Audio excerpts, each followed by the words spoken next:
Hello dear students and learner, my name is Shahnawaz Ahmad और आज हम लोग आज के लेक्चर में स्टार्ट करेंगे अपने फ्लूइड मैकेनिक्स के कि एप्लीकेशन ऑफ बर्नौलीज इक्वेशन क्या होता है। लास्ट लेक्चर तक हम लोगों ने देखा था कि what is fluid dynamics, Euler's equation क्या होता है, इनके अजम्पशन क्या होते हैं और ये यूलर इक्वेशन कहाँ से आया। ठीक है, देन हमने देखा था कि बर्नौलीज इक्वेशन क्या है, बर्नौलीज इक्वेशन को कितने टाइप से लिख सकते हैं, बर्नौलीज इक्वेशन के हेल्प से हम लोग कैसे कोई भी डेटा अगर अननोन हो तो उसको हम लोग कैसे फाइंड आउट कर सकते हैं। छोटा सा न्यूमेरिकल आपको कराया था।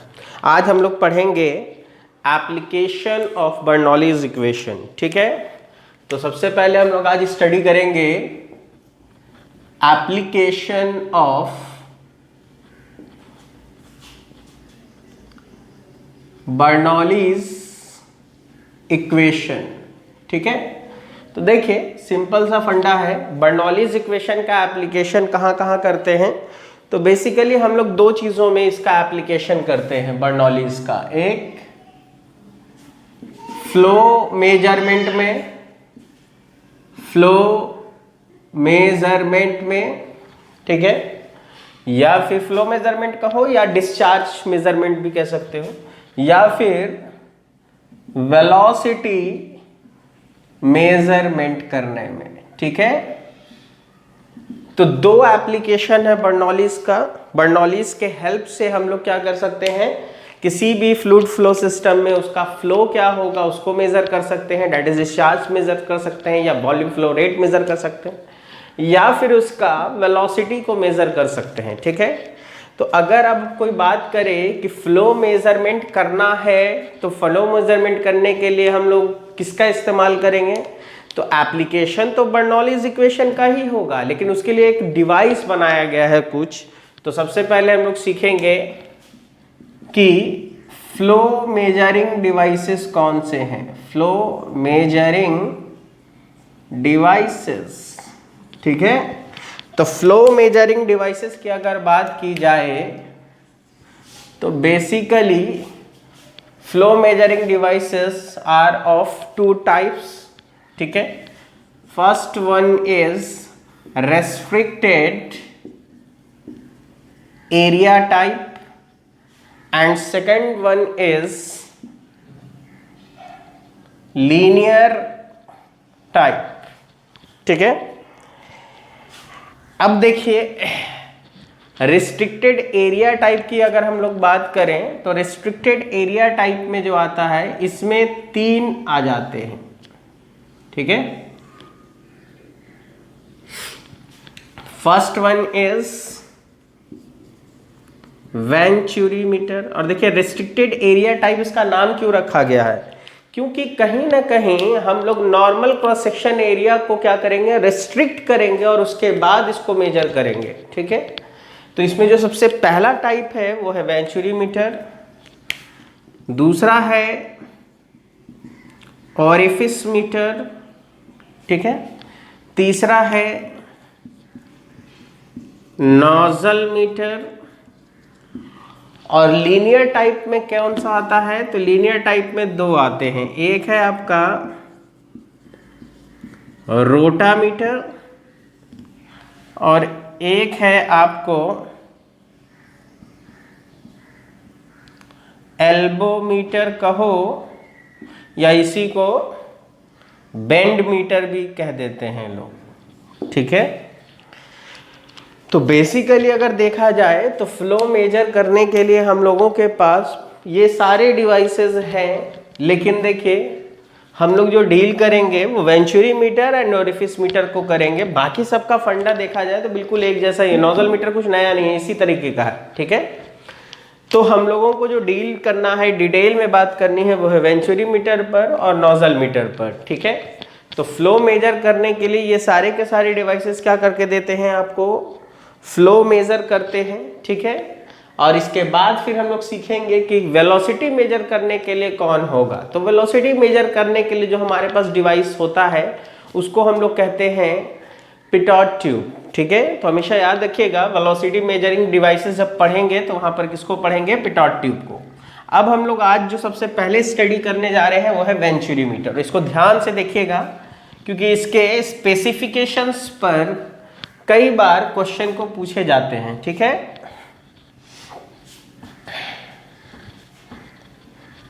देखें तो हम लोग स्टडी करेंगे वेंचुरी मीटर को। ठीक है,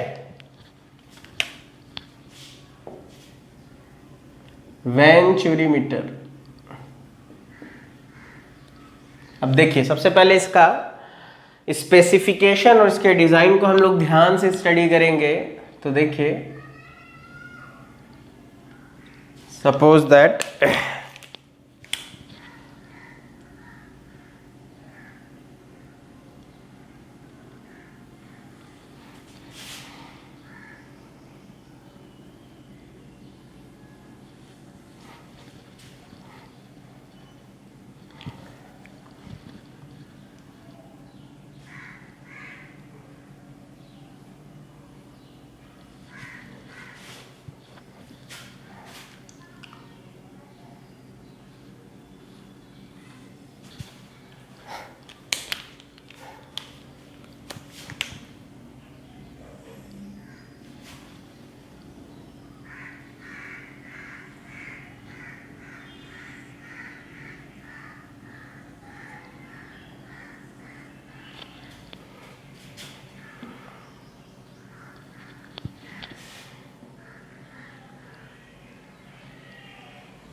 ठीक है, देखिए तो मैंने यहां पर एक वेंचुरी मीटर ड्रॉ किया है। अब इसको ध्यान से आप समझेंगे। इधर से मेरा फ्लो क्या हो रहा है, फ्लो इन हो रहा है, फ्लो इन। यहां से फ्लो क्या होगा, फ्लो आउट होगा। ठीक है, ये जो है यहां से लेके यहां तक, ये क्या है, this is the inlet section. ठीक है, ये जो है इसको हम क्या कहेंगे, ये मेरा है कन्वर्जिंग सेक्शन। ठीक है, ये है, इसको हम लोग क्या पढ़ते हैं, this is called throat section या थ्रोट। ठीक है, ये है आपका डाइवर्जिंग सेक्शन। ठीक है, और ये आपका आउटलेट सेक्शन है। ठीक है, अब देखिए सबसे पहली चीज, सपोज दैट अगर मैंने इनलेट सेक्शन है और इसका डाया कैपिटल डी माना है और ये थ्रोट है मेरा, और इस थ्रोट का डाया हमने क्या माना है, स्मॉल डी। ठीक है, तो पहली चीज ये आपको ध्यान देना है। दूसरी चीज, यहां पर जो एंगल है यानी कि जो कन्वर्जेंट कोण है, वो कन्वर्जेंट सेक्शन का जो एंगल इंक्लूडेड एंगल होगा, वो इंक्लूडेड एंगल कितना होता है, तो याद रखिएगा ये एंगल होता है 20 प्लस माइनस 1 डिग्री। ठीक है, इसको हम लोग 20 प्लस माइनस 1 डिग्री कंसीडर करते हैं। ठीक है, और ये है आपका डाइवर्जिंग सेक्शन। ठीक है, और डाइवर्जिंग सेक्शन में जो इंक्लूडेड एंगल होता है वो 5 to 7 डिग्री होता है। लेकिन आपको बता दें, जैसे कुछ बुक्स जो है हम आपको बता रहे हैं उसमें भी आप देखोगे ना, तो यहाँ पर ये एंगल 5 to 15 डिग्री लिखता है। ठीक है, लेकिन देखो बहुत सारी बुक्स को अगर आप देखोगे तो कहीं पर लिखता है 5 to 7 डिग्री, किसी में लिखता है 5 to 12 डिग्री, किसी में लिखता है 5 to 15 डिग्री। लेकिन आपको बता दें जो मोस्ट फेवरेबल, मतलब जो ज्यादातर जो स्टैंडर्ड क्राइटेरिया अगर देखोगे तो 5 to 7 डिग्री होता है। तो आप हमेशा 5 to 7 डिग्री ही कंसीडर करके चलो।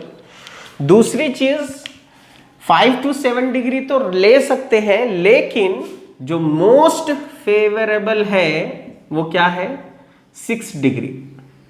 ठीक है, जो मोस्ट फेवरेबल एंगल है वो हम लोग 6 डिग्री ही लेते हैं, यानी मोर देन 6 कोशिश करते हैं कि ना ले। ठीक है, ये आपको 20 ± 1 डिग्री होता है।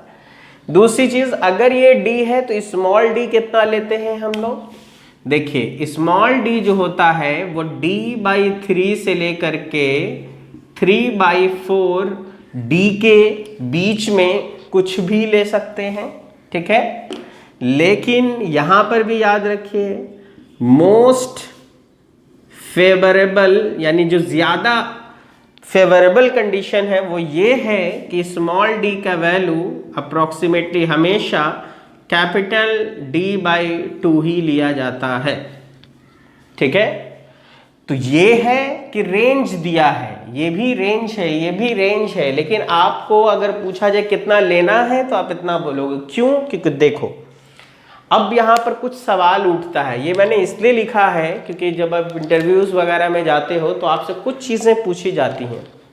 पहली चीज़, ठीक है, वो ये कि convergent section and divergent section में इंक्लूडेड एंगल क्या होता है, आप बताओगे कि सर इस रेंज का होता है, तो पूछा जाएगा कि कन्वर्जेंट सेक्शन का जो इंक्लूडेड एंगल है वो ज़्यादा रखा गया है, डाइवर्जेंट सेक्शन का इंक्लूडेड एंगल जो है वो कम रखा गया है। तो ऐसा क्यों किया गया है? तो देखो सिंपल सा फंडा है, अगर हम कन्वर्जेंट सेक्शन की बात कर रहे हैं तो कन्वर्जेंट सेक्शन को अगर आप ध्यान से देखोगे तो कंटिन्यूअसली यहाँ पर क्रॉस सेक्शन एरिया क्या हो रहा है, डिक्रीज कर रहा है। तो कल ही बताया है ना बर्नौलीज में, एरिया कंटिन्यूअसली डिक्रीज करेगा तो इस सेक्शन में वेलोसिटी लगातार क्या होती जाएगी, बढ़ती चली जाएगी। और वेलोसिटी बढ़ेगा इसका मतलब है कि इस सेक्शन में जो प्रेशर होगा वो कंटिन्यूअसली क्या होगा, डिक्रीज करेगा। और डिक्रीज करने का मतलब अगर सपोज दैट इस पॉइंट को A कहें और इस पॉइंट को B कहें तो PA ज्यादा मिलेगा और PB कम मिलेगा, एक छोटी सी बात करें तो। ठीक है, इसका मतलब क्या है, इसका मतलब है कि प्रेशर का चेंज अगर हम x डायरेक्शन को x डायरेक्शन मान रहे हैं तो इन the direction of flow, change in pressure in the direction of flow जो मिलेगा वो क्या मिलेगा, change is final minus initial, PB minus PA। ठीक है, वहां से लिख सकते हैं क्योंकि A से B की तरफ आ रहे हैं तो फाइनल B होगा, डिवाइडेड बाय dx। और हमको पता है, दिख रहा है कि PB कम होगा, PA ज्यादा होगा, इसका मतलब कि प्रेशर ग्रेडियंट जो आएगा वो कैसा आएगा, तो नेगेटिव आएगा। ठीक है, तो हमेशा याद रखो नेगेटिव प्रेशर ग्रेडियंट जो होता है ये फ्लो फेवरेबल कंडीशन है, that is it supports the flow, क्योंकि flow is always occur in the direction of decreasing pressure. अगर आपसे कोई कहे कि ए से बी की तरफ फ्लो हो रहा है और बी का प्रेशर कम है, ए का कम है, तो आप कहिएगा होगा, तो सही तो कह रहे हैं आप, फ्लो हमेशा ज्यादा प्रेशर से कम की तरफ हो रहा है, यानी यही तो मेरा फेवरेबल कंडीशन है। कहीं भी फ्लो करना है तो एक तरफ प्रेशर ज्यादा रखेंगे, एक तरफ कम रखेंगे, अपने आप फ्लो करेगा, इसके लिए तुमको कुछ करना नहीं है, अपने आप फ्लो हो रहा है।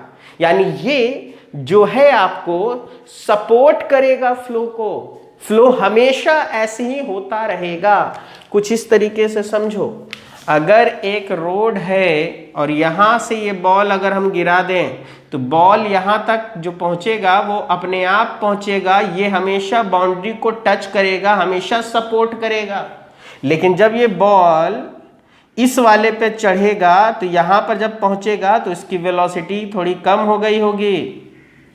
ठीक है, यहां पहुंचेगा तो वेलोसिटी और कम हो गई होगी, यहां पहुंचेगा तो वेलोसिटी और कम हो गई होगी, और हो सकता है कि एक टाइम पर जब यहां पहुंचे तो वेलोसिटी उसकी 0 हो जाए, और जब वो 0 हो जाएगा तो बॉल ऊपर नहीं जाएगा, फिर इधर गिरना शुरू करेगा।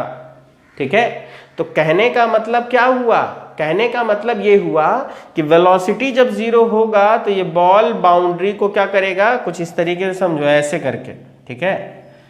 तो ये क्या करेगा, बाउंड्री को छोड़ करके पीछे की तरफ आने लग जाएगा, डेट इज कि वो बाउंड्री को डिटैच कर देगा, अटैच नहीं रहेगा। तो देखो ये फेवरेबल कंडीशन है, ठीक है। तो हम लोगों को ये पता चला कि कन्वर्जेंट एंगल कितना भी रखें उससे कोई फर्क नहीं पड़ेगा, हमेशा ये फ्लो को फेवर करेगा। लेकिन डाइवर्जेंट एंगल में देखोगे तो एरिया जो है लगातार क्या हो रहा है, इंक्रीज हो रहा है। क्रॉस सेक्शन एरिया जैसे जैसे आगे जा रहे हैं बढ़ रहा है, यानी कि वेलोसिटी घटेगा, वेलोसिटी घटेगा तो क्या होगा, प्रेशर बढ़ने लग जाएगा, और प्रेशर बढ़ने लग जाएगा तो पता ये चला कि अगर देखो इसको ऐसे समझो, पाइप है, ठीक है, हमने इसको थोड़ा सा डाइवर्जेंट कर दिया, ठीक है, एकदम थोड़ा सा, फिर हमने और डाइवर्जेंट कर दिया, फिर हमने इसको और ज्यादा क्या कर दिया, डाइवर्जेंट कर दिया। देखो यहां पर एंगल कम दिख रहा है, यहां पर एंगल ज्यादा दिख रहा है, यहां पर एंगल सबसे ज्यादा दिख रहा है। अगर हम एंगल ऑफ डाइवर्जेंट कम रखेंगे तो चांसेस है कि फ्लो जो होगा वो बाउंड्री को, दोनों बाउंड्री को टच होकर के जाएगा। लेकिन जैसे जैसे हम डाइवर्जेंट एंगल बढ़ाने लग जाएंगे फ्लो बाउंड्री को टच करेगा। अगर एक पाइप है और बहुत ज़्यादा इसको हम डाइवर्जेंट कर दे रहे हैं तो फ्लो क्या करेगा, फ्लो ऐसे बाउंड्री को छोड़ते हुए चला जाएगा, और बाउंड्री को छोड़ेगा तो यहाँ पर क्या होगा, यहाँ पर क्या होगा कि एडीज लॉसेस आने लग जाएंगे। यानी कि आप तो फ्लो मेजर कर रहे हो लेकिन यहाँ पर खाली जगह है, और खाली जगह का मतलब एयर वगैरह हो जाएगा, ठीक है। तो वहाँ पर आप जो मेजर करोगे फ्लो को, वो फ्लो मेजरमेंट सही नहीं होगा। तो अब देखो, तो पता ये चला कि अगर हम डाइवर्जेंट कोण को लेंगे तो हो सकता है, मेरा चांसेस है कि ऐसा हो जाए कि प्रेशर ग्रेडियंट बहुत ज़्यादा अगर बढ़ाने लग जाए तो पहले निगेटिव से पॉजिटिव की तरफ आने के लिए पहले 0 हो जाएगा, या फिर हो सकता है पॉजिटिव हो जाए, और पॉजिटिव हो गया तो फ्लो जो है बाउंड्री के नज़दीक क्या हो जाएगा, रिवर्स हो जाएगा, और flow will separates the boundary, ठीक है। यानी कि जो फ्लो है वो बाउंड्री को बिना टच करे आगे चल जाएगा और खाली जगह बचेगा तो वहां पर एडीज लॉसेस आ जाएगा। तो अगर आपसे पूछा जाए कि इंक्लूडेड एंगल कम क्यों रखते हैं, क्योंकि देखिए अगर हम बहुत ज्यादा इंक्लूडेड एंगल रखेंगे तो मेरा फ्लो के सेपरेशन के होने का चांसेस बढ़ जाएगा, और सेपरेशन के होने का चांसेस बढ़ने का मतलब क्या है, मेरा फ्लो जो है डिटैच हो जाएगा, अटैच नहीं रहेगा बाउंड्री से, और इस वजह से खाली जगह आने के कारण वहां पर एडीज लॉसेस आ जाएगा और मेरा मेजरमेंट जो है वो सही नहीं आएगा, ठीक है। तो अब देखिए दोनों में से ये, अब दूसरी चीज कि आपको कन्वर्जिंग सेक्शन जो है और डाइवर्जिंग सेक्शन जो है, इन दोनों को अगर आप देखेंगे तो आपको साफ साफ दिख रहा होगा कि कन्वर्जिंग सेक्शन का लेंथ कम होता है, डाइवर्जिंग सेक्शन का लेंथ क्या होता है, ज्यादा होता है, ऑब्वियस सी बात है, ठीक है। डाइवर्जिंग सेक्शन जो है इसका लेंथ अप्रोक्सीमेटली क्या रखते हैं हम लोग, डाइवर्जिंग सेक्शन का जो लेंथ होता है वो लगभग 7.5 डी के बराबर होता है। ये जो होता है लगभग 7.5 डी के करीब होता है, और ये जो होता है वो लगभग 2.7 डी के बराबर होता है, ठीक है। दूसरी चीज कि अब कोई पूछे कि ठीक है चलिए ये तो समझ में आ गया, लेकिन ये बताइए कि हम लोगों ने थ्रोट का डाया d/3 से 3/4 डी के बीच में लिखा है मोस्ट फेवरेबल, चलिए d/2 है वो अलग बात है, लेकिन d/3 से इतने के बीच में ही क्यों होना चाहिए। तो देखिए आप कहोगे, अब ध्यान से देखना, यहां पर प्रेशर सपोज दैट P1 है, यहां प्रेशर P2 है, तो P1 से कम होगा प्रेशर P2 का, और P2 से भी कम होगा किसका, प्रेशर P3 का, क्योंकि सबसे मिनिमम एरिया कहां है, थ्रोट जो है इसी के पास क्या है, मिनिमम एरिया है, ठीक है। मिनिमम एरिया का मतलब क्या है, वेलोसिटी इसके पास मैक्सिमम होगी, वेलोसिटी मैक्सिमम का मतलब प्रेशर इसके पास क्या होगा, मिनिमम होगा। डेट इज कि पूरे वेंचुरीमीटर में सबसे कम फ्लो का प्रेशर अगर कहीं मिल सकता है, यानी कि पी थ्रोट जो होगा वो पी मिनिमम होगा, और हो सकता है कि पी मिनिमम जो है वो लेस देन क्या हो जाए, पी वेपर, और जैसे ही ये होगा यहां पर क्या होने लग जाएगा, यहां पर कैविटेशन स्टार्ट हो जाएगा, क्योंकि इसके अंदर जो भी डिसॉल्व्ड गैसेस होंगे वो बाहर आने लग जाएंगे, बबल फॉर्मेशन होगा, बबल फॉर्मेशन होगा तो कैविटेशन स्टार्ट हो जाएगा। ठीक है, तो अब सवाल ये हुआ कि हम क्या चाहेंगे, हम तो चाहेंगे कि चलिए मिनिमम एरिया लेना है मेरे को थ्रोट में, और इसके कारण वेलोसिटी मैक्सिमम होगा, लेकिन प्रेशर जो मिनिमम होगा थ्रोट का वो कितना भी छोटा क्यों ना हो तो पी वेपर से छोटा नहीं होना चाहिए। इसीलिए अगर आपसे कोई पूछे कि ये बताइए कैविटेशन ना हो थ्रोट में, इसलिए हम लोग डाया कितना लेंगे, तो हमेशा याद रखिएगा स्मॉल डी जो है can never be less than d/3 to avoid cavitation. तो आप हमेशा यही बोलेंगे कि हम लोग स्मॉल डी का वैल्यू कभी भी कैपिटल d/3 से छोटा नहीं लेंगे, क्योंकि अगर हम लोग ऐसा कर लेंगे तो कैविटेशन होने के चांसेस बढ़ जाएंगे। अब देखो d/3 एकदम लिमिट है कि इससे मिनिमम नहीं करना। हम लोगों ने सोचा कि वो सब छोड़ो, एक जनरल क्राइटेरिया बना लेते हैं d/2, तो d/2 हमेशा इन दोनों के बीच में आएगा कि नहीं, कौन इतना याद रखेगा। तो बनाते वक्त या मोस्ट फेवरेबल कंडीशन में हम लोग क्या कहते हैं कि बेहतर है कि थ्रोट का डाया जो है इनलेट सेक्शन के डाया से क्या ले लो, आधा ले लो, हमेशा आपका कंडीशन क्या रहेगा, फेवरेबल रहेगा। तो these are the specifications of venturi meter. तो हमेशा याद रखिएगा कि d/3 से छोटा इसलिए नहीं करते हैं क्योंकि कैविटेशन होने का चांसेस बढ़ जाता है, और मोस्ट फेवरेबल क्या है, तो d जो है, स्मॉल d जो है यानी थ्रोट का डाया जो है d/2 होगा। ठीक है, और ये इंक्लूडेड एंगल ऑफ डाइवर्जेंट कोन जो होता है इंक्लूडेड एंगल ऑफ कन्वर्जेंट कोन से क्या होता है, हमेशा कम होता है। क्यों कम होता है, इसलिए कम लेते हैं ताकि हम लोगों को फ्लो जो है वो कभी भी बाउंड्री से सेपरेट ना हो। ठीक है, और हमेशा याद रखना प्रेशर ग्रेडियंट नेगेटिव का मतलब जो क्या होता है, फ्लो फेवरेबल कंडीशन है, और प्रेशर ग्रेडियंट अगर कहीं पर पॉजिटिव हो जाए यानी कि आगे का प्रेशर ज्यादा है और पीछे का प्रेशर कम है, तो वो फ्लो को कभी सपोर्ट करेगा, यानी फ्लो कम प्रेशर से ज्यादा की तरफ होगा, हमेशा तो ज्यादा से कम होगा ना, यानी कि फ्लो बाउंड्री को छोड़ना शुरू कर देगा। ठीक है, यानी कि वो जो है एबनॉर्मल कंडीशन है। ठीक है, तो ऐसा ना हो इसलिए हम लोग इसके एंगल को हमेशा कम रखते हैं। क्लियर है, तो होप कि आप लोगों को ये चीज समझ में आई होगी। अब देखिए, अगर अब हम लोग बात करें कि चलिए ये तो इसके स्पेसिफिकेशन की बात हो गई, तो अब हम लोग बात करते हैं कि हम लोग इससे फ्लो को कैसे मेजर करते हैं। ठीक है, तो सिंपल है, सपोज दैट अब हम क्या करते हैं, यहीं पर मैंने क्या किया, एक मैनोमीटर लिया और इस मैनोमीटर को हमने कहाँ कनेक्ट कर दिया, इस मैनोमीटर का हमने एक सेक्शन जो है वो हमने थ्रोट पर कनेक्ट कर दिया और एक लिम्ब जो है वो हमने इनलेट सेक्शन पर कनेक्ट कर दिया। ठीक है, क्लियर है, और ऑब्वियस सी बात है इधर यहाँ जो है इस पॉइंट को हम 1 कह रहे हैं, यहाँ जो है इसको हम 2 पॉइंट मान के चल रहे हैं, यानी कि 1 और 2 के बीच में हमने एक मैनोमीटर कनेक्ट किया। हम लोगों को पता है कि यहाँ पर जो P1 प्रेशर होगा, यहाँ पर प्रेशर होगा P2, और ऑब्वियस सी बात है P1 is always greater than P2, क्योंकि इनलेट सेक्शन का प्रेशर ज़्यादा है और थ्रोट का प्रेशर कम है, क्योंकि इसका एरिया ज़्यादा है, इसका एरिया कम है।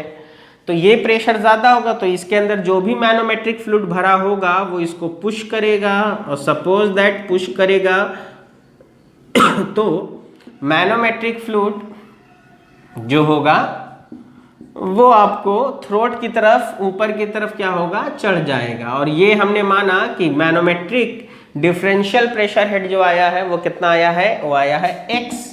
ठीक है, ये डिस्टेंस सपोज दैट हमने कह दिया कितना है, y है। यहाँ जो फ्लूइड लिया है ये है आपका manometric fluid of density ρm। ये जो मैनोमेट्रिक फ्लूइड है इसकी डेंसिटी ρm लिया है, या फिर स्पेसिफिक ग्रेविटी जो है इसकी वो है कितनी, वो है sm, या रिलेटिव डेंसिटी को sm माना है, ठीक है।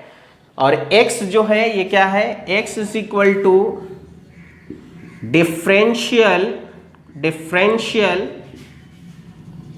मैनोमेट्रिक हेड है। ध्यान से, ये डिफरेंशियल मैनोमेट्रिक हेड है।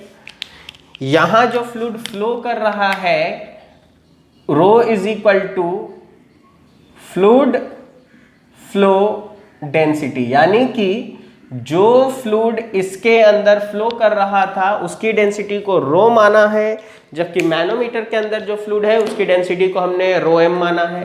या फिर कहिए कि S बराबर relative density of fluid flow, ठीक है। जो फ्लूइड उसमें फ्लो कर रहा है उसकी रिलेटिव डेंसिटी को हमने S माना है, ठीक है।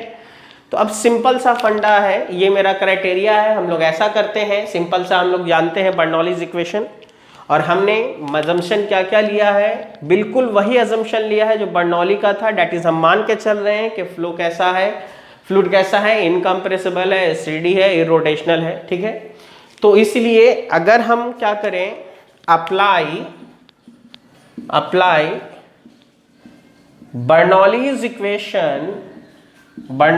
Equation between 1 and 2। अगर हम 1 एंड 2 के बीच में बर्नौलीज इक्वेशन को अप्लाई कर दें तो हम क्या लिखेंगे, हम लिखेंगे P1 by rho G plus V1 square by 2G plus Z1, ठीक है, is equal to P2 by rho G plus V2 square by 2G plus Z2, ठीक है। एंड हमने क्या माना है, V1 is equal to inlet velocity and V2 is equal to throat velocity, और P1 and P2 तो आपको दिख ही रहा है। And Z1 and Z2 are the datum head. Since the venturimeter is horizontal, it means that Z1 and Z2 both are same. So for horizontal venturimeter Z1 is equal to Z2, तो हम लोग इसको ऐसे लिख सकते हैं P1 minus P2 by rho G is equal to V2 square minus V1 square by 2G, ठीक है। हम लोग ऐसे लिख सकते हैं, इसको उधर भेज दिया, Z1 Z2 सेम था, V2 से इधर आ गया, और इसी को हम लोग क्या लिखते हैं, this is called H and known as venturi head, ठीक है। तो यहां पर जो आया V2 square minus V1 square by 2G, इसी को हम लोग क्या कहेंगे, this is called venturi head, ठीक है। अब हम लोग क्या करते हैं, सिंपल सा फंडा लेते हैं, ऐसा करते हैं, देखिए डायग्राम मिटा दे रहे हैं। डायग्राम होप सो क्या आपने देख लिया होगा, अच्छे से नोट कर लिया होगा, ठीक है। अब इसी डायग्राम को देखते हुए हम लोग क्या करेंगे, वैल्यूज को यूज करेंगे और सॉल्व करेंगे। तो देखें, और एक चीज याद रखिएगा, मैनोमेट्रिक हेड जो है उसको हम x से डिनोट कर रहे हैं, और यहां पर जो स्मॉल h लिखा है, या स्मॉल h जो है ये है वेंचुरी हेड। तो हम लोग क्या करेंगे, let us assume A1 is equal to inlet area, cross section area of inlet section, ठीक है। एंड A2 जो है वो थ्रोट सेक्शन का एरिया है, क्रॉस सेक्शन एरिया, ठीक है। Q is equal to discharge है, और अगर हम लोगों का फ्लूइड स्टेडी इनकम्प्रेसिबल है, डेट इज कि Q1 जो होगा और Q2 जो होगा वो दोनों बराबर आएगा, यानी इनलेट में जो डिस्चार्ज होगा और थ्रोट में जो डिस्चार्ज होगा वो दोनों क्या होगा, सेम होगा, अगर हम वही अजम्पशन लेके चल रहे हैं जो बर्नौलीज का है तो, ठीक है। तो हम लोग क्या लिखेंगे कि Q1 बराबर A1 V1, डेट इज हम क्या लिख सकते हैं, V1 is equal to Q by A1, ठीक है। और similarly V2 is equal to Q by A2, और हम लोग यहां से यूज कर लेंगे कि H इज इक्वल टू, या ऐसा करो, ऐसे लिख दो, H is equal to V2 square minus V1 square by 2G। ठीक है, यहां से यूज किया तो हम लोग लिख सकते हैं कि 2GH is equal to V2 की जगह पर रख देंगे Q square by A square, minus V1 के जगह पर हम लोग लिख देंगे Q square by A1 square. ठीक है, सिंपल सा फंडा हम लोग यूज कर लेते हैं। दोनों ही जगह देखिए डिस्चार्ज कॉमन है, ले लिया, यहां से बचेगा A1 square minus A2 square divided by A1 square into A2 square, and यहाँ है आपका 2GH। तो अब आपको अगर डिस्चार्ज निकालना है, इन सबको इधर भेज दीजिए, क्या होगा 2GH A1 square into A2 square divided by A1 square minus A2 square. तो Q is equal to root under 2GH। ठीक है, और जब इधर हम लोग रूट डालेंगे यानी स्क्वायर हटाएंगे, इधर रूट डलेगा तो क्या बचेगा A1 इंटू A2, क्योंकि दोनों के स्क्वायर से रूट कैंसिल आउट हो गया, और नीचे बचेगा आपका root under A1 square minus A2 square. ठीक है, तो ये जो निकला है आपका Q, ये Q हम लोगों ने जो निकाला है, तो हम लोगों ने अजम्पशन मान के निकाला है कि मेरा फ्लूइड स्टीडी है, इनकम्प्रेसिबल है, इररोटेशनल है, डेट इज कि कहीं ना कहीं हम ये आइडियल फ्लूइड मान के चल रहे थे। डेट इज यहाँ पर जो Q निकला है, ये Q कौन सा है, this is the theoretical discharge, यानी ये जो डिस्चार्ज हम लोगों ने निकाला है, ये डिस्चार्ज हमेशा हम लोगों को थ्योरेटिकल वैल्यू देगा, एक्चुअल वैल्यू नहीं देगा, क्योंकि ऑब्वियस सी बात है अगर रियल फ्लूइड है तो वो एक पॉइंट से दूसरे पॉइंट तक फ्लो करेगा, तो इन दोनों पॉइंट के बीच में क्या होगा, लॉस होगा, लेकिन हम लोगों ने लॉस को तो कंसीडर ही नहीं किया। तो इसीलिए ये जो निकला है ये कौन सा है, this is the theoretical discharge. तो यहीं से एक कॉन्सेप्ट आया कि हम लोगों को क्या पता करना है, एक्चुअल में पता करना है, तो हम लोगों को एक चीज चाहिए, वो है कोएफिशिएंट ऑफ डिस्चार्ज, जिसको हम लोग किससे डिनोट करते हैं, CD से। ठीक है, एंड कोएफिशिएंट ऑफ डिस्चार्ज क्या होता है, तो ये होता है,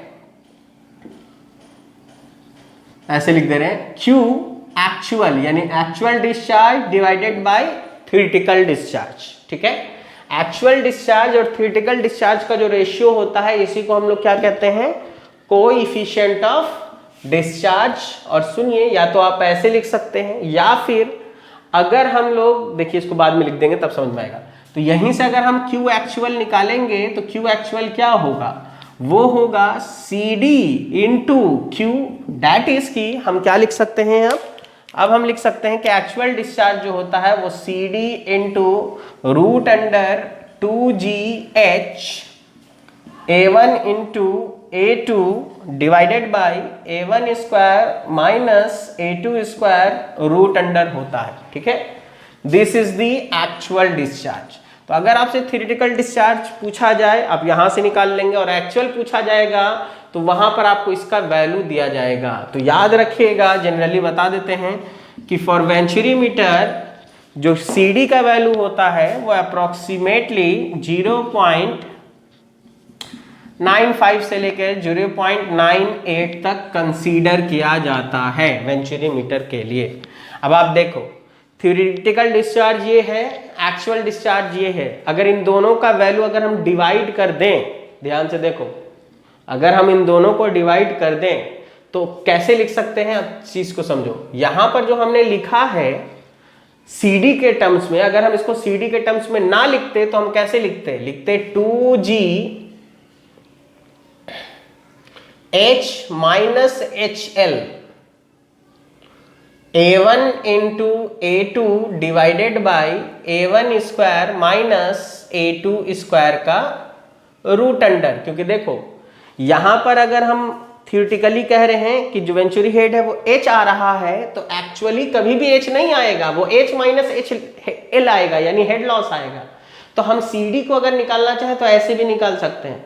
अब इन दोनों वैल्यू को अगर डिवाइड करोगे तो A1 A2 बाई इतना, और ये दोनों एक दूसरे को कैंसिल आउट कर देगा। √2g और √2g एक दूसरे को क्या कर देगा, कैंसिल आउट कर देगा। आपको क्या बचेगा, आपको बचेगा H minus HL by H, root under लिखो या 1 माइनस HL बाई H लिखो। यानी कोएफिशिएंट ऑफ डिस्चार्ज अगर कभी पूछा जाए वेंचुरीमीटर के लिए, या तो ये ऑप्शन में दे सकता है, या फिर ये दे सकता है, या फिर ये लिख सकता है। ठीक है, तो यहाँ जो हम लोगों ने लिखा है ये आपको क्या निकाला है, ये आपको पूरा का पूरा वैल्यूज। अब देखो इंडस्ट्री के पॉइंट ऑफ व्यू से अगर बात करें तो देखिए Q एक्चुअल जो है, इसको अगर आप ध्यान से देखेंगे तो CD कांस्टेंट है, √2g कांस्टेंट है, क्योंकि H डिपेंड करेगा, वो तो वेरी करता रहेगा। और जब एक बार वेंचुरीमीटर आ चुका है तो उसका एरिया थ्रोट का और इनलेट सेक्शन का ये नहीं बदलेगा, यानी ये पूरा कांस्टेंट है। ठीक है, तो आप क्या लिखोगे, आप इसको ऐसे लिखोगे CD into C into √H, and here C is equal to √2g A1 into A2 by A1 square minus A2 square √, and this is known as Venturi constant।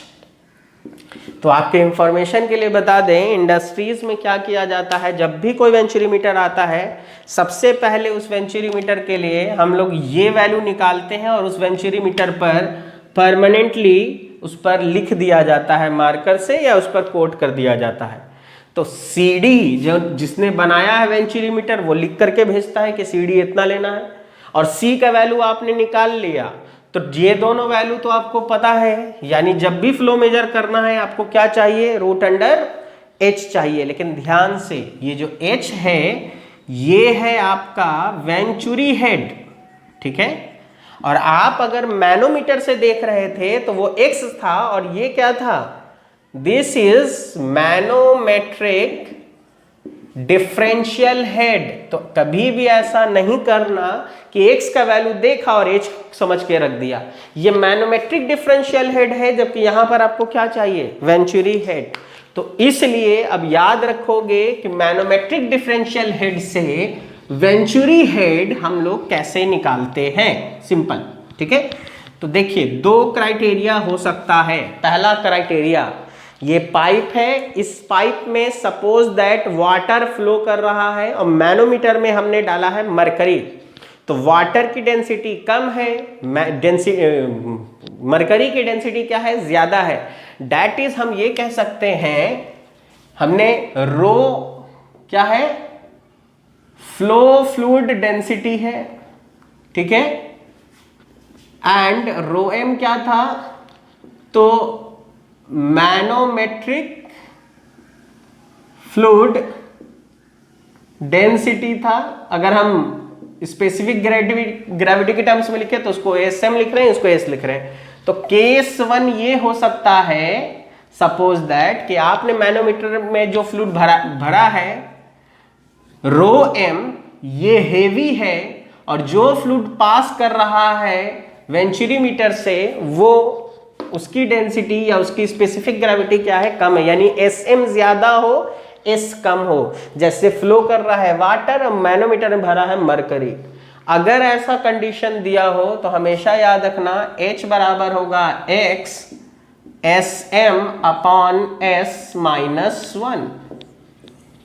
ठीक है, मैंने H का वैल्यू लिखा है, H निकाल के यहां रख देना। ठीक है, दूसरा केस क्या हो सकता है, केस 2 ये हो सकता है कि SM कम हो और S ज्यादा हो। सपोज दैट मैनोमीटर में भरा है वाटर, ठीक है, और वेंचुरीमीटर जो है, वेंचुरीमीटर में एक ऐसा फ्लूइड रखा है जिसकी डेंसिटी वाटर से क्या है, ज्यादा है। ठीक है, या ऐसे समझो मैनोमीटर में कोई ऑयल भरा है जिसकी डेंसिटी 800 है, और आपको वेंचुरीमीटर से जो फ्लो कर रहा है उसकी डेंसिटी है 1000। ठीक है, तो आपको S ज्यादा हो गया, ये हो गया, ये लिखे। या फिर आप ये भी कह सकते हो सर 𝜌m कम हो, ये ज़्यादा हो।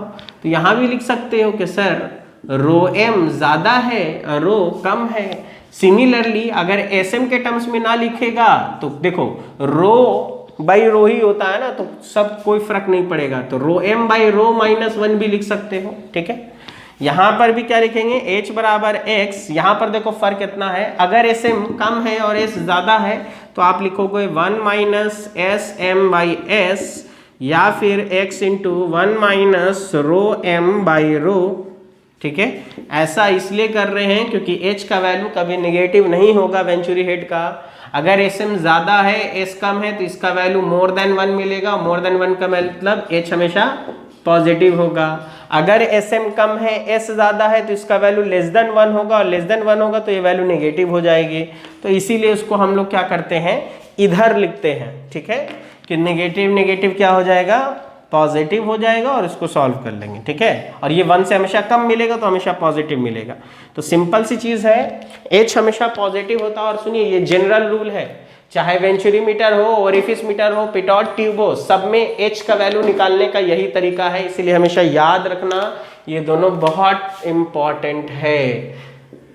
और डिफरेंशियल प्रेशर हेड का जब भी क्वेश्चन दे ऐसे ही बनाया करो, ठीक है। डिफरेंशियल प्रेशर हेड h बराबर हमेशा ऐसे ही निकाला जाता है, ठीक है। तो वेंचुरी मीटर में अगर अभी आपको कभी भी पूछा जाए, अब आप आसानी से वेंचुरी मीटर को एक्सप्लेन कर सकते हैं। अब हम लोग आ जाते हैं इसके बाद ऑरिफिस मीटर पर। तो सुनिए, ऑरिफिस मीटर और वेंचुरी मीटर या नोजल मीटर, इन तीनों का ही प्रिंसिपल जो है वो सेम है। तो हम बार बार एक ही चीज को डेराइव नहीं करेंगे, हाँ सिर्फ उन बातों को एक्स्ट्रा से बताएंगे जो उस पर्टिकुलर डिवाइस में क्या है, अलग है, कुछ नया नेचर शो कर रहा है, तो उसको बात करेंगे, ठीक है। तो देखिए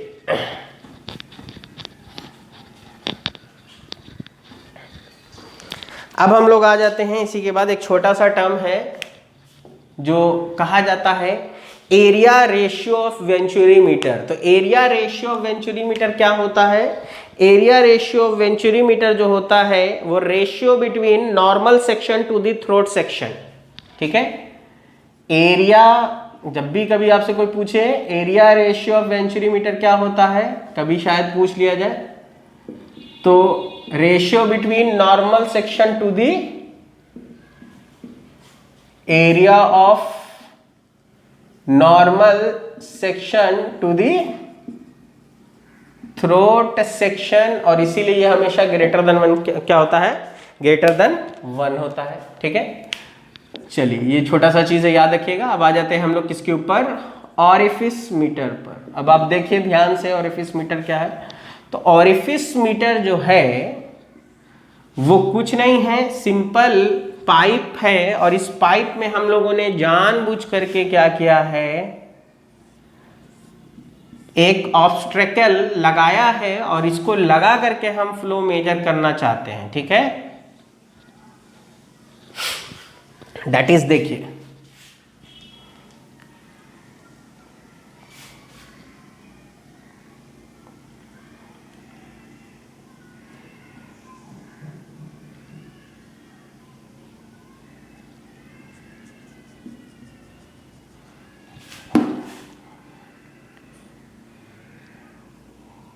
अब ये कैसे है इसको समझिएगा, ठीक है। हमने पाइप में जानबूझ करके एक ओरिफिस प्लेट लगा दिया। अब कैसे लगाया है इस चीज को समझो। देखो सपोज दैट ये एक पाइप है, आप सामने से देखोगे तो इसका क्रॉस सेक्शन एरिया सर्कुलर दिख रहा है, ठीक है। हमने क्या किया, इसके अंदर, इस पाइप के अंदर सपोज दैट हमने एक प्लेट लिया और इस प्लेट को ऐसे डाल दिया, लेकिन इस प्लेट को जो डाला है इसका एरिया इतना दिख रहा है, जो प्लेट हम ऐसे इंसर्ट करेंगे उसका एरिया इतना ना रख करके इस ढक्कन के बराबर बीच से होल कर दिया, ठीक है। डेट इज कि एक मैंने प्लेट लिया और उसमें इतना छोटा सा होल कर दिया, ठीक है, और उस प्लेट को इसके अंदर इंसर्ट कर दिया, ठीक है। तो नॉर्मल एरिया इतना था, लेकिन जैसे ही प्लेट डाला, प्लेट के पास एरिया अचानक से कितना हो गया, एरिया अचानक से कम हो गया, एरिया, ठीक है। तो ये जो है ऑब्स्टेकल दे रहे हैं, या ये एक ओरिफिस प्लेट लगा रहे हैं इसमें, ठीक है। कैसे, अब उसको हम कट करके दिखा रहे हैं, तुम सामने से देख रहे हो इसलिए ऐसा दिख रहा है। अब इस चीज को समझो, ये फ्लो यहां से इन होगा तो फ्लो कैसे जाएगा, फ्लो आया, फ्लो जो है ये ऐसे जाएगा,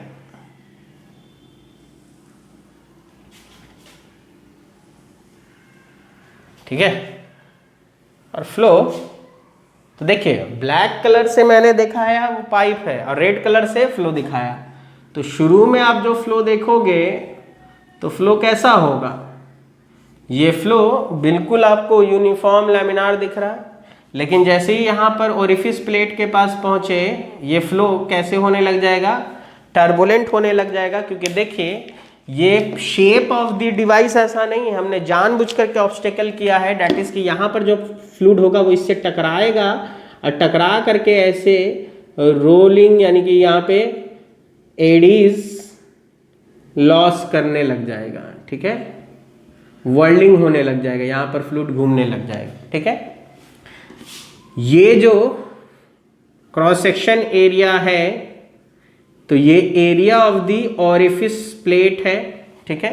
दैट इज इसको अगर आप समझोगे तो पूरा बाहर वाले का क्रॉस सेक्शन एरिया ये है और इसमें जो प्लेट इंसर्ट किया है वो प्लेट कुछ ऐसा है जिसका क्रॉस सेक्शन एरिया इतना है। ये उसको आप देखोगे तो ऐसे हम लोग को दिखेगा, टॉप व्यू अगर देखोगे उसका तो ऐसे दिखेगा, ठीक है, मतलब साइड व्यू उसको देखो तो, सॉरी टॉप व्यू नहीं साइड व्यू, ठीक है। और आप देख रहे होगे कि यहाँ पर जो एरिया है, ठीक है, इस एरिया से यहां से लेकर के यहां तक जो रीजन दिख रहा है, इस रीजन में एरिया A0 से भी कम दिख रहा है एंड इसको हम क्या कह रहे हैं, दिस इज कॉल्ड AC। और ये रीजन जो है इसको क्या पढ़ते हैं, this is called vena contracta, इसको कहा जाता है वेना कॉन्ट्रैक्टा, ठीक है। The reason of minimum cross section area in the orifice meter या sudden contraction is known as vena contracta या area just formed after the sudden contraction। अचानक से कॉन्ट्रैक्शन कर दिया तो उसके जस्ट बगल में जो एरिया बनेगा उसी को हम लोग क्या कहते हैं, vena contracta. And vena contracta में प्रेशर मिनिमम होगा, वेलोसिटी मैक्सिमम होगा और ये वो रीजन होगा जहां पर स्ट्रीम लाइंस दोबारा से स्ट्रेट हो जाएंगे। लेकिन इसके बाद फिर से वो क्या हो जाएगा, फिर टर्बुलेंट हो जाएगा, स्ट्रीम लाइंस आर टर्बुलेंट हो जाएंगी, ठीक है, एंड देन फिर नॉर्मल हो जाएंगी, ठीक है। तो यहां पर क्या पता चला, इनलेट सेक्शन जो है A1 is equal to cross section area of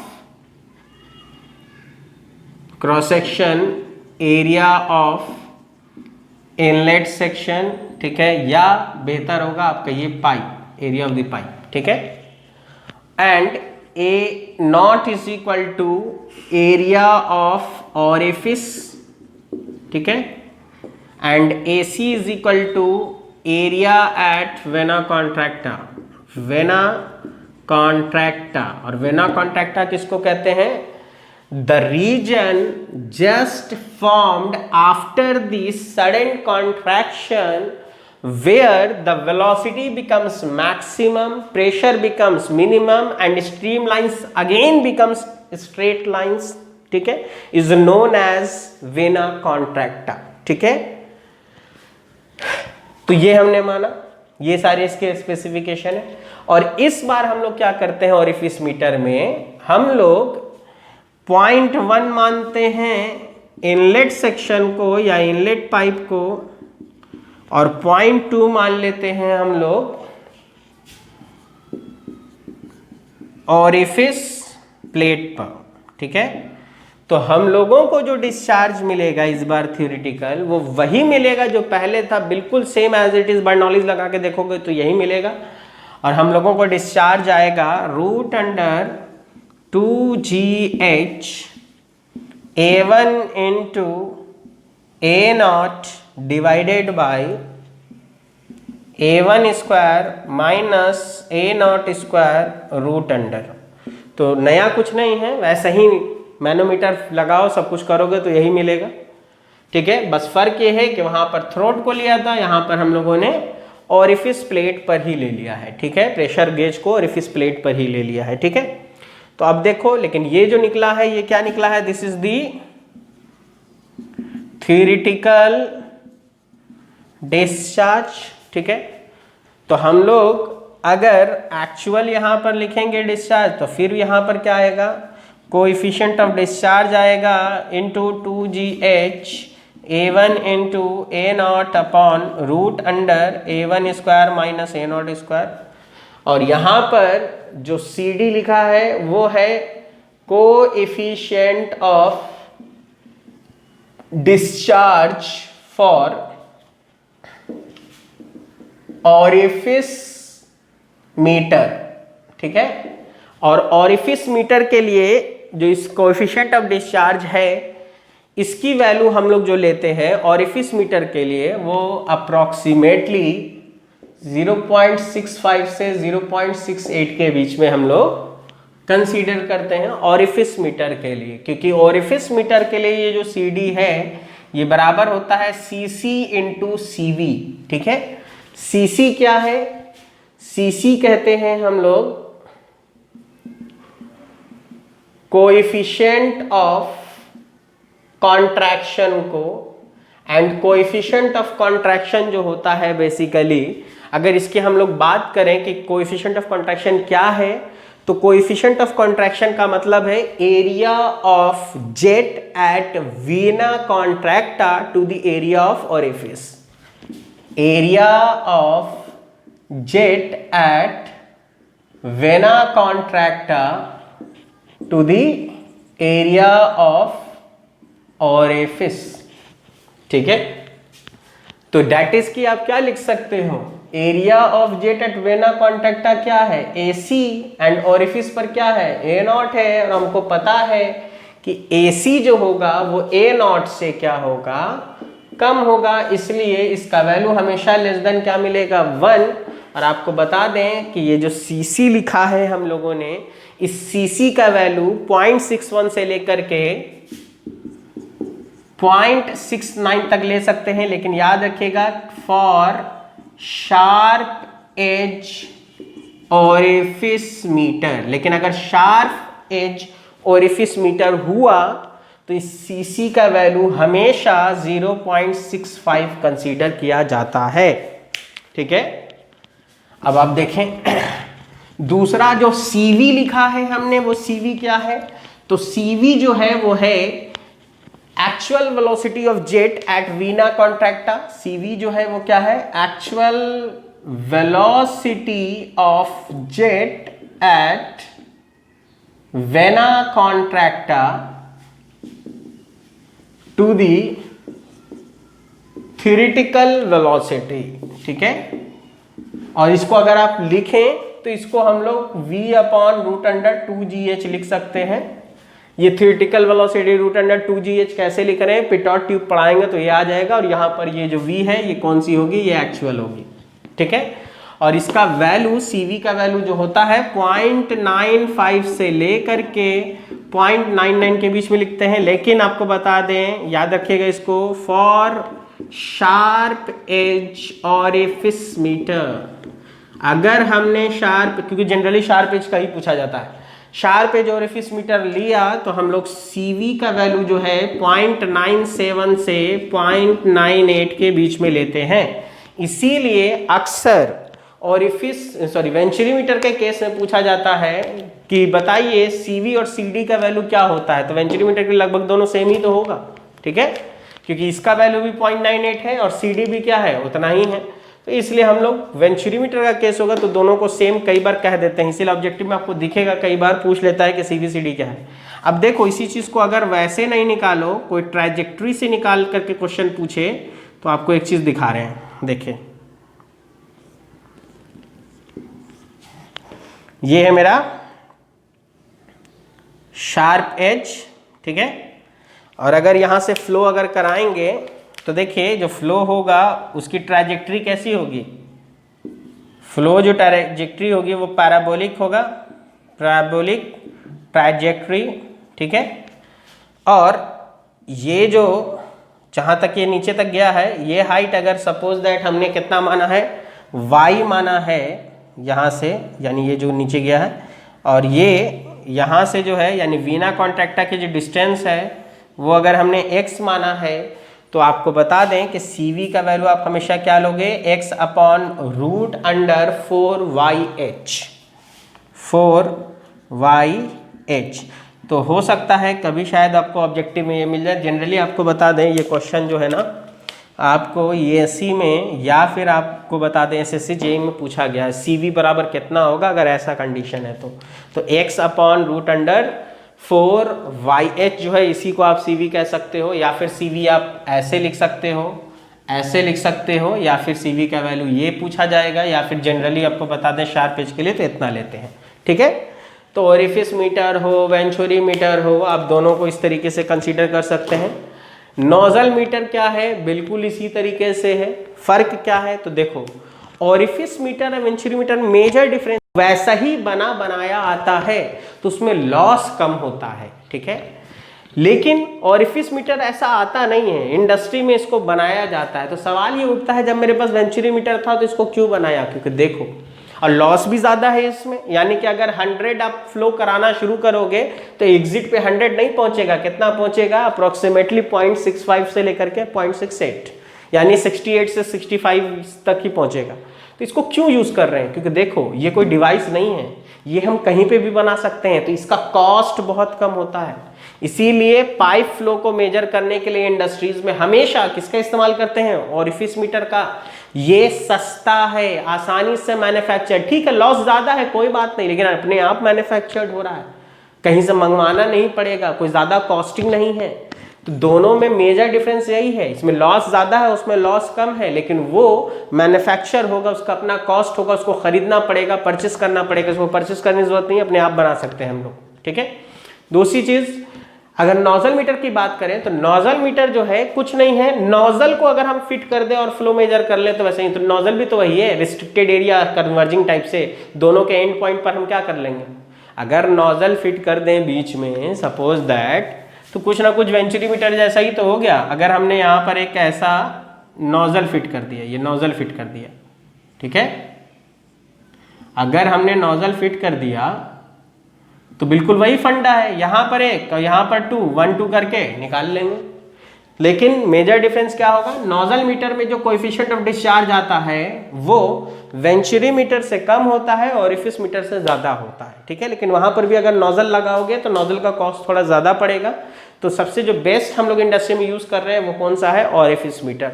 तो अब देखिए, और एल्बो मीटर है या रोटा मीटर लीनियर टाइप है, वो आप बुक से देख लेंगे, थ्योरेटिकल बहुत सिंपल है, वो आप देख लेंगे। ठीक है, तो आपको याद रखना है कि ओरिफिस मीटर क्या है, वेंचुरी मीटर क्या है। ठीक है, और नेक्स्ट क्लास जब हम लोग देखेंगे तो उसमें हम लोग बात करेंगे कि पिटॉट ट्यूब क्या है और पिटॉट ट्यूब में हम लोग कैसे फ्लो वेलोसिटी को मेजर करते हैं। ठीक है, तो वहां तक देखने के बाद हम लोग फिर पढ़ेंगे वोर्टेक्स